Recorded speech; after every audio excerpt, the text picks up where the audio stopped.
Hey, this is Terry with Ultimate Outdoors Radio. We are just getting camp kind of set up here. She's going to look a little messy, but as you well know, it takes a lot of gear to be in elk country. So Tom is going to explain a few of our little tricks that we've learned over 30 years of chasing elk. So Tom, what do you got going for camp tips for us?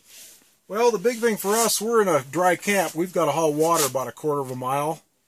So we're doing everything we can to keep from washing dishes. So one thing we've done for a lot of years, everything we make at home, prepackaged, frozen, bring it out here in a cooler.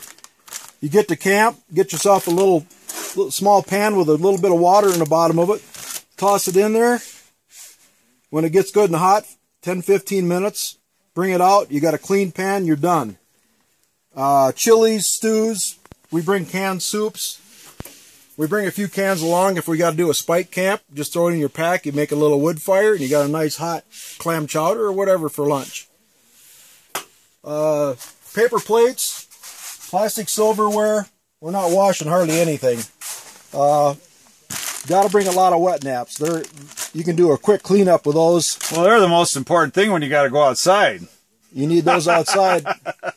We bring a lot of these for a quick breakfast. Energy bars, Cliff bars, Zone Perfects. We do a lot of instant coffees.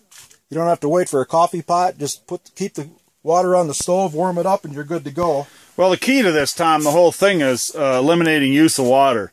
So that's really the trick, because, you know, all you're doing is hauling water otherwise. So paper is really important. So what do we got for electronics that we found is really kind of important? The old radio. You gotta have a radio on. We'll listen to the Packer game when they come on. If you get some AM reception at night, get a good radio with a good AM antenna in it, and we're 25 miles from nowhere, but it still comes in at night. How about your little wire trick you do with the radio? Oh, this is the Sea Crane homemade AM radio, 100 foot of wire. Stretch it out horizontal up in the trees, and it'll help your radio reception. Just put a little coil at the end, stick it next to your radio. We're getting probably 40-50 stations a night. That with other radios, we've gotten 2 or 3. And mention how that's helped us with altitude sickness. A little bit of noise. Sometimes you wake up in the middle of the night a little short of breath, and you start thinking about things. It's nice to have the radio to take your mind off what you're thinking about, and it's entertaining. Like I said, we get a football game now and then, or a talk show, a little bit of music if you feel like it, but get a good radio with a little bit of antenna, and the antenna's a little extra. You don't really need it if you got a good radio. Our weather radio, we've been using these for 20 plus years. You want to keep up to date on the weather for the next few days, these go 24 hours a day.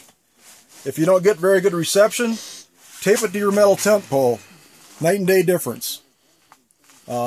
We take that, like Terry mentioned, up on a kill site, leave it for the bears.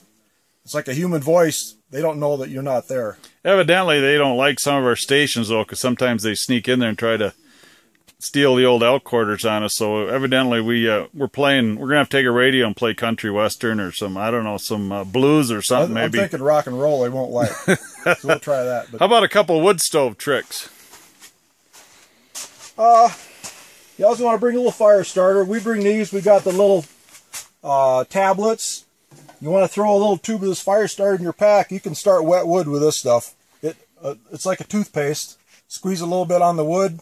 It'll burn for several minutes. It can be a lifesaver. Well, and these little fire sticks here too, you know, on here, all you have to do is break them in half. I mean, you don't even need the whole stick. Yeah. And so they don't smell, they don't leak, and they're cheap. Also, never a bad idea. How about some self-tapping screws when your chimney falls apart? Self-tapping screws. We always bring a few nails, odds and ends, a little bit of wire. You'll use it somewhere if you're up here for a week or 2. Zip ties, a lot of bungee cords, and then the clamps was always helpful. I should tell you about the broom. You need that for the tent. Yes, get the broom.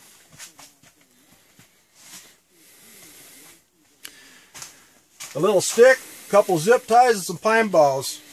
So folks, don't tell anybody about this. Is top secret invention here, so we're going to try to patent this thing. So make sure you don't, when you leave, don't... It's also a fly swatter. There you go. So, hey, hope some of our tips are helping. We're just going out and chasing elk. We're having fun in the Utah wilderness. This is the 2015 hunt. Limited entry draw, 12 tags in the United States. We drew 2 of them. And we also got other videos on our gearhead, and hopefully we're going to get some video of elk maybe getting taken down. So, but it's the 12 days of elk hunting here, and it's taken 13 years to draw the tag. So trying to educate you folks. There's a lot of things you need to do to be comfortable in the wilderness and also survive in an emergency situation. So Terry and Tom with Ultimate Outdoors Radio.